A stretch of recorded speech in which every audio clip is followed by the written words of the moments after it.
Bonjour, bonsoir. Bonjour, bonsoir. Bienvenue à ce tout nouveau numéro de Restez Unis Julie. dans le mariage.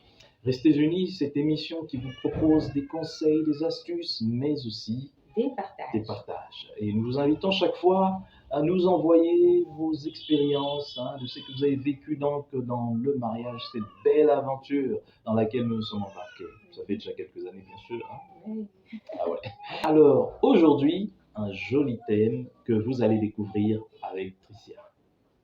Aujourd'hui, nous allons vous parler des fréquentations dans le mariage. Les fréquentations dans le mariage. Alors, serrez vos ceintures, nous revenons tout à l'heure pour entrer dans le vif du sujet. À tout à l'heure. Alors,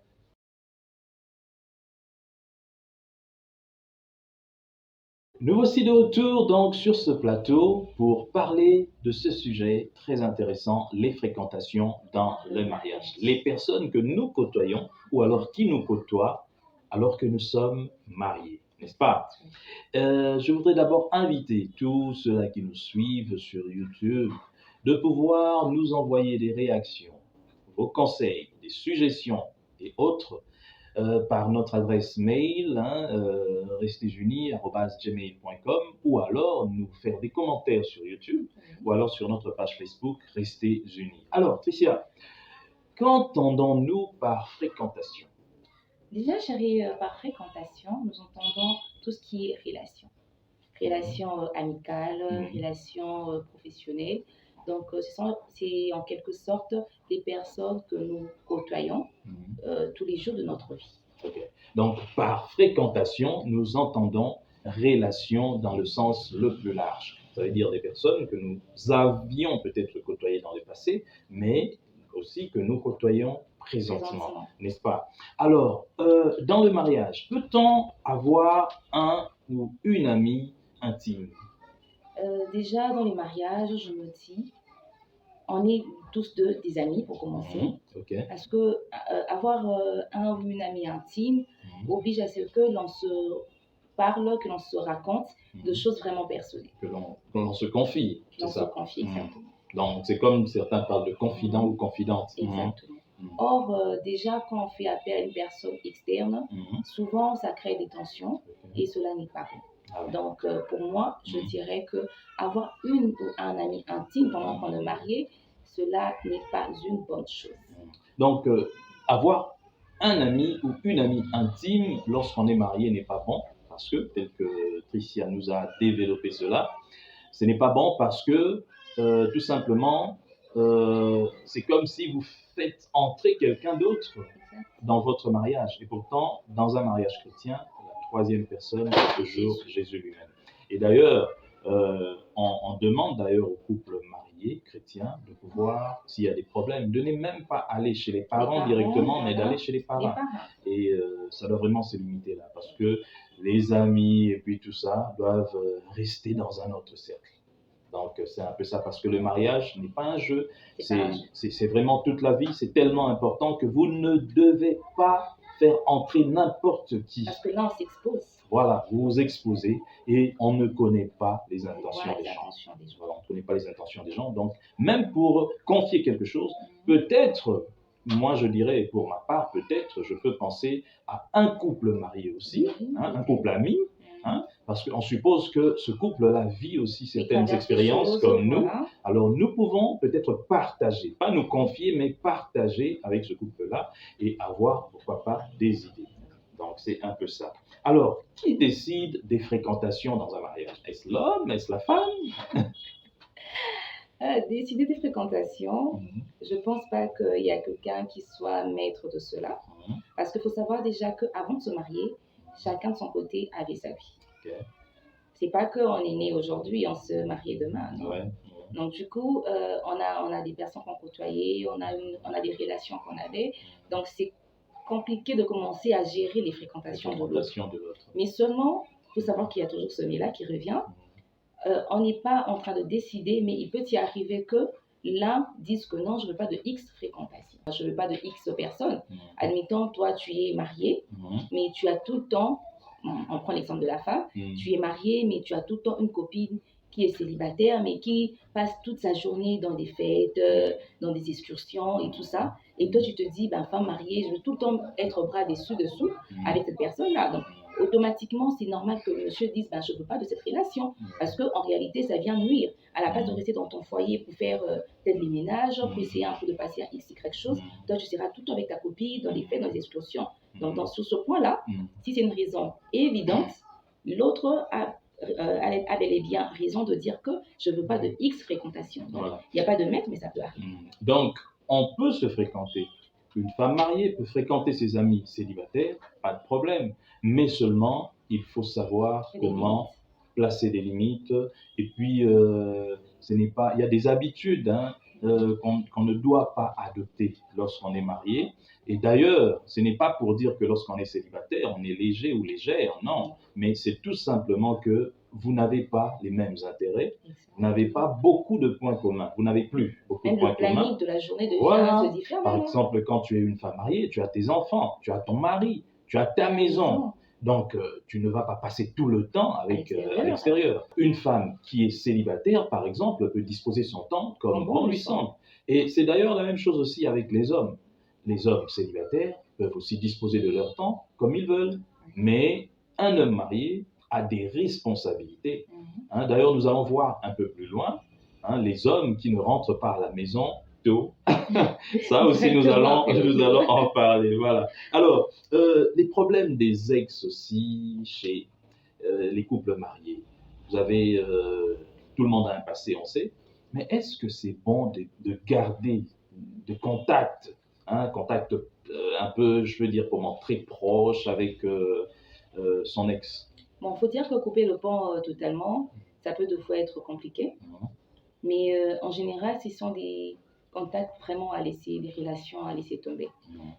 Parce qu'au final, ça va apporter des problèmes. Les hommes sont jaloux, tout comme les femmes. Donc, il peut y arriver que par maladresse, un ex écrit un message un peu déplacé, ou peut-être pour lui, il se dit c'est un message normal, mais que madame ou soit monsieur ne va pas apprécier. Donc, c'est toujours bien de rompre ces relations-là.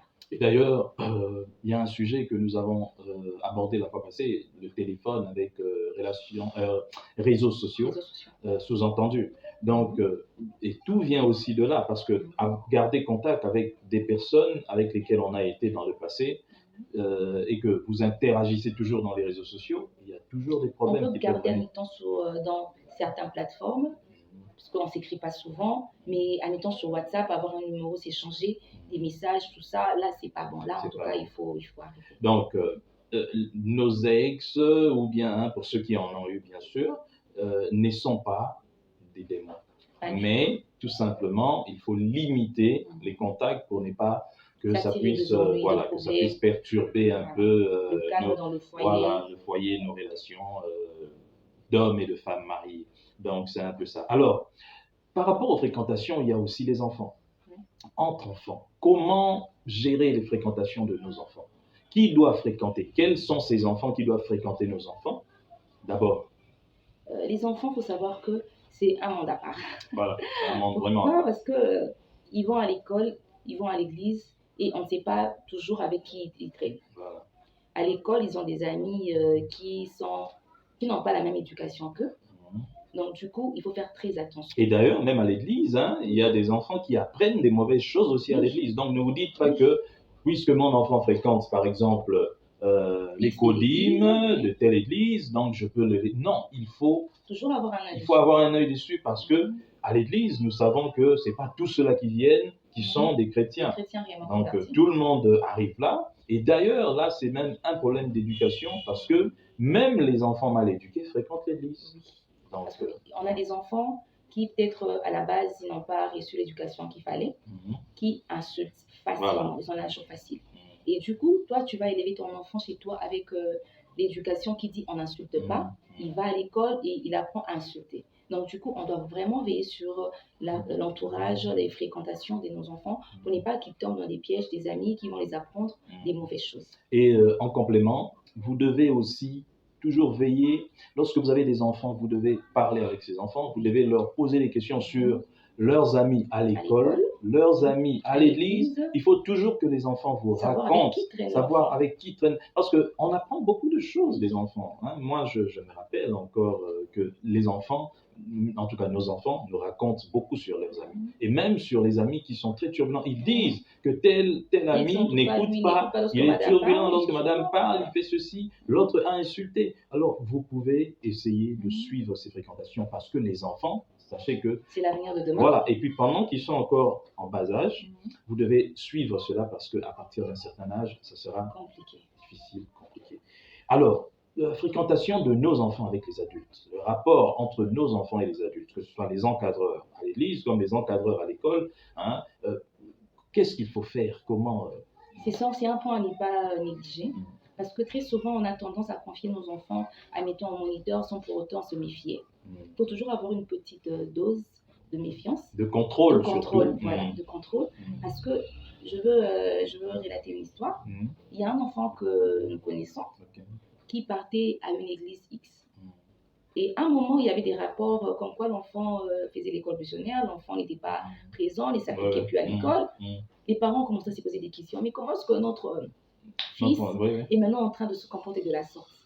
Et ça a pris plusieurs temps, plusieurs mois d'ailleurs, moi je crois, oui. Que l'enfant un jour confie à sa maman, et ben lorsque je ne pars pas à l'école, je suis à la montagne avec un, entre guillemets, un pasteur, je sais pas. Pasteur modérateur. Et c'était compliqué, la maman était choquée. Mais comment est-ce que le modérateur te pousse à ne pas partir à l'école? Il dit non, il m'a dit j'ai la paix du Seigneur, il a eu son vision. Et qu'il peut même abandonner les études. C'est d'ailleurs ce que l'enfant avait fait. Pendant un temps, il n'allait plus à l'école, il préférait aller à la montagne. C'est ça, il se dit à la montagne, je veux voir la main du Seigneur et je veux prospérer dans ma vie sans pour autant faire les études. Or, les études, c'est primordial aussi. Et ça a failli bousiller l'avenir de cet enfant. Heureusement que les parents avaient confié cela au pasteur responsable, et le pasteur responsable, en tant que pédagogue aussi, a mis fin à tout cela. Et d'ailleurs, pour vous aussi qui nous suivez, chers parents, ne commettez jamais cette erreur-là. Ne commettez jamais. J'ai toujours l'habitude de dire, la Bible telle qu'on l'a aujourd'hui dans sa forme finale a été rassemblée par des savants. Les savants sont des personnes qui sont très intelligentes. Ce ne sont pas des gens qui sont un jour comme ça, du jour au lendemain, sont devenus, je ne sais pas, des visionnaires. Non. Les enfants doivent aller à l'école. Vous devez donner la priorité à l'école, à l'éducation des enfants. Donc, c'est un peu ça. Alors, nous commençons à aller vers la fin de notre numéro d'aujourd'hui, malgré que c'est un peu plus volumineux que les autres numéros. Ouais. Alors, les hommes mariés qui préfèrent passer du temps dans les bars, il y en a beaucoup, surtout ici à Kinshasa. J'en connais beaucoup, hein, mais je ne vais pas vous citer ici. Hein. Donc, qui préfèrent passer du temps dans des... Je ne vais même pas citer ces lieux, dans des endroits. Ils finissent le boulot à 17h, mais ils rentrent à la maison à 22h parce qu'ils ont passé beaucoup de temps à l'extérieur quelque part. Ça aussi sont des fréquentations. Qu'est-ce qu'on peut dire de cela? En tout cas, à mettre un point final.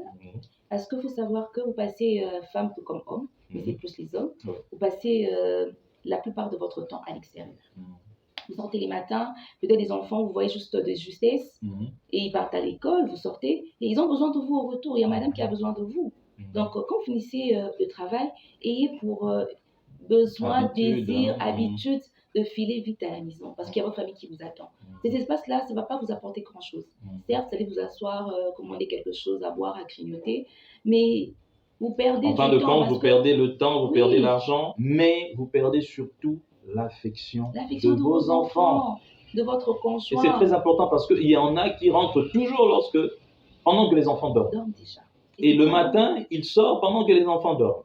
Et ça, c'est vraiment... Vous ne participez même pas à l'éducation des enfants. Voilà, vous ne participez pas à l'éducation. Les enfants n'ont pas cet amour de votre part. Et d'ailleurs, dans le prochain numéro, nous allons parler tout justement, nous allons effleurer en tout cas ce sujet-là, ce thème-là, de l'amour. Comment est-ce que les parents peuvent démontrer leur amour aux enfants? Donc, je ne sais pas si tu as autre chose à dire. Déjà que aujourd'hui, l'épisode est vraiment volumineux. Je pense qu'on va laisser nos téléspectateurs mettre des commentaires et on va se retrouver prochainement.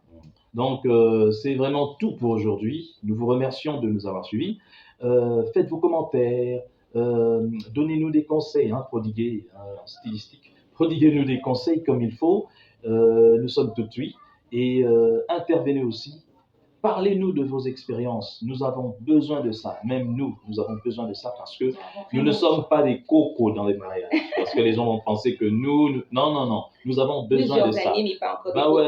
Nous avons besoin de ça. Nous avons besoin de partager nos expériences avec vous aussi. Partagez-nous vos expériences. En tout cas, on se dit au revoir pour aujourd'hui. Au revoir, ciao. D'ici là, portez-vous bien. Suivez-nous, abonnez-vous sur YouTube à notre chaîne. Restez unis. Bye bye.